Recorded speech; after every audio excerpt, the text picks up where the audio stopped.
శ్రీమాత్రే నమః.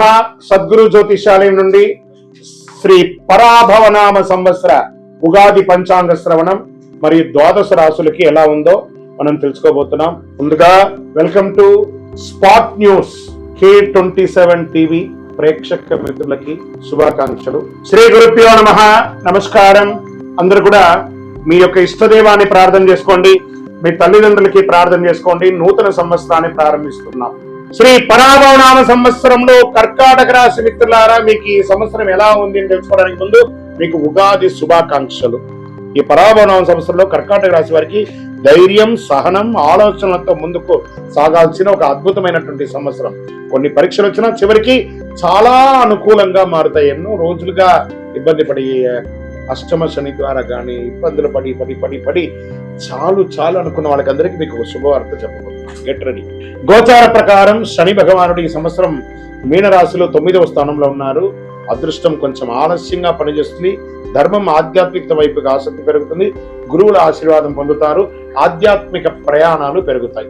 గురు భగవానుడు ఈ సంవత్సరం ప్రారంభంలో 12వ ఇంట్లో ఉన్న జూన్ 2, 2026 గురు జన్మరాశికి కర్కాటకానికి ప్రవేశం అవుతున్నారు.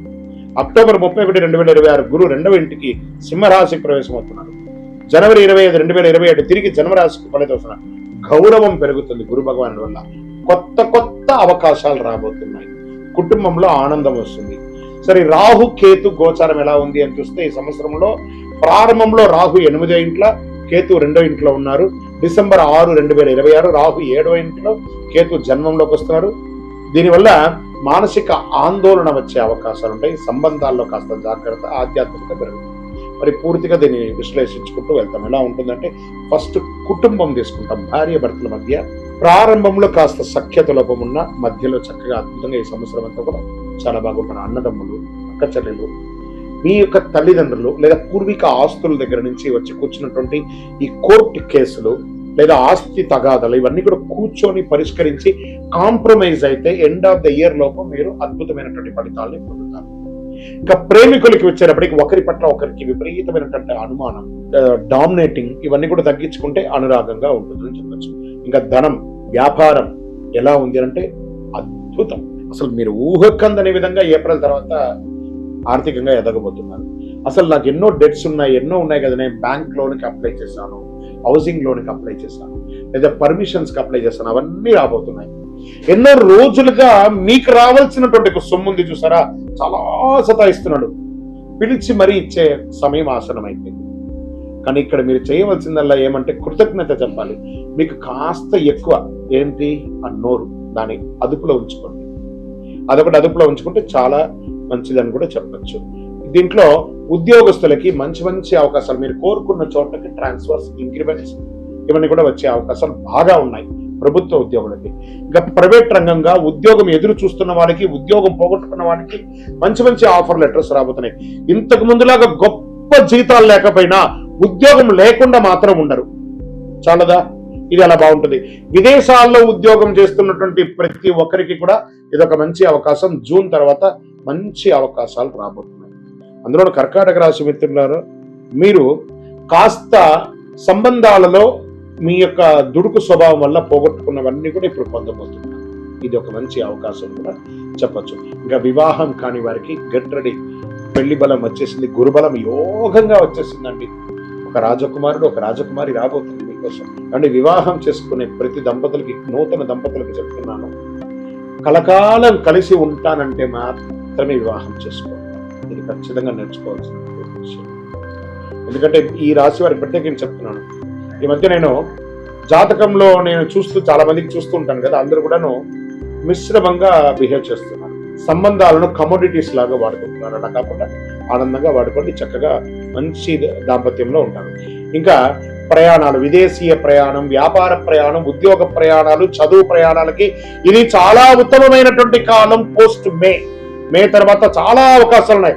ఆధ్యాత్మిక యాత్రలు, విలాస యాత్రలు, చూడండి ఎన్ని అవకాశాలంటే అన్ని అవకాశాలు వస్తున్నాయి. చాలా అద్భుతమైనటువంటి ఫలితాలు. వ్యవసాయదారులకైతే 3 పంటలు తీసుకునే కొంతమందికి ఉన్నాయి, కొంతమందికి 2 పంటలు తీసుకునే అవకాశాలు ఉన్నాయి.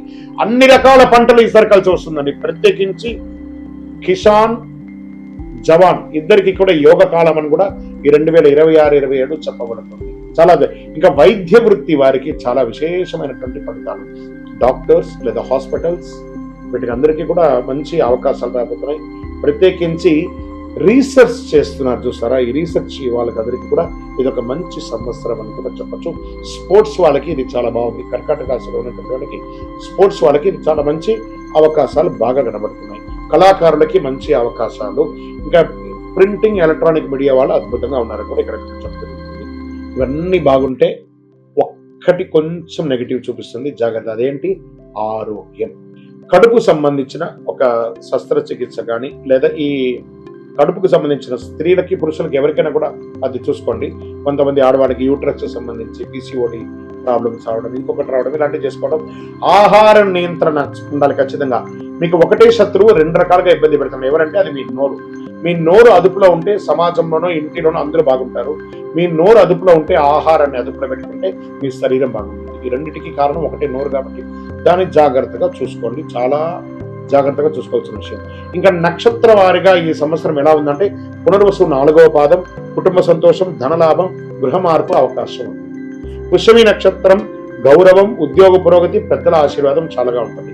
ఆశ్లేష నక్షత్రం వారికి నిర్ణయాల్లో జాగ్రత్త, ఆధ్యాత్మిక ఆసక్తి, కొత్త పరిచయాలు పెరిగే అవకాశాలు బాగా ఉన్నాయి. అదృష్ట సూచనలు అంటే అదృష్ట సంఖ్య 2, 4, 7. అదృష్ట రోజులు సోమవారం, గురువారం. అదృష్ట రంగులు తెలుపు మరియు లేత పసుపు మరియు బంగారు వర్ణం అని కూడా చెప్పచ్చు. పరిహారాలంతా కూడా శివుడికి అభిషేకం చేయండి, సోమవారాల్లో అభిషేకం చేయండి, రుద్రాభిషేకం చేయండి, గురువారంలో దానం వేయండి, ధాన్యాలంతా కూడా దానం వేయండి. చంద్ర దర్శనం ప్రతిరోజు అవకాశం ఉంటే చంద్ర దర్శనం చేయండి. చక్కగా చండీ సప్తసతి పారాయణాన్ని చేయండి. సుబ్రహ్మణ్య స్వామి ఆరాధన చేయండి. 6 పడై విడుదల ఉంటుంది చూసారు, 6 సుబ్రహ్మణ్య స్వామి దేవాలయాలను వెళ్ళి దర్శనం చేసుకోండి. ఇంకను సకల దోషాలు తొలగడానికి మీ వయస్సు ఎంత ఉందో ఆ సంఖ్యతో కూడినటువంటి ఒత్తులు పెట్టుకోండి. అన్ని 50, 40, 30 ఉంటే 30 ఒత్తులు, ఒక మట్టి ముక్కుడు, అందులో నువ్వుల నూనె, అందులో అన్ని రకాల ఒత్తులు వేసేసి నువ్వుల నూనెతో దీపం వెలిగించండి. మీ ఆరోగ్యం బాగుంటుంది, అన్ని అడ్డంకులన్నీ కూడా తొలగిపోతుంది. మీ ఇష్ట దైవం కులదైవాన్ని ప్రార్థన చేయండి. జాతకం తెలుసుకోవాలనుకుంటున్నాము, గోచార ప్రకారం మీరు చెప్తున్నా కానీ మా వ్యక్తిగత జాతకం తెలుసుకోవాలనుకుంటే మీ పరిసర ప్రాంతాల్లో ఉన్నటువంటి గురువుల్ని సంప్రదించి జాతకం తెలుసుకోండి. విజయోస్తు.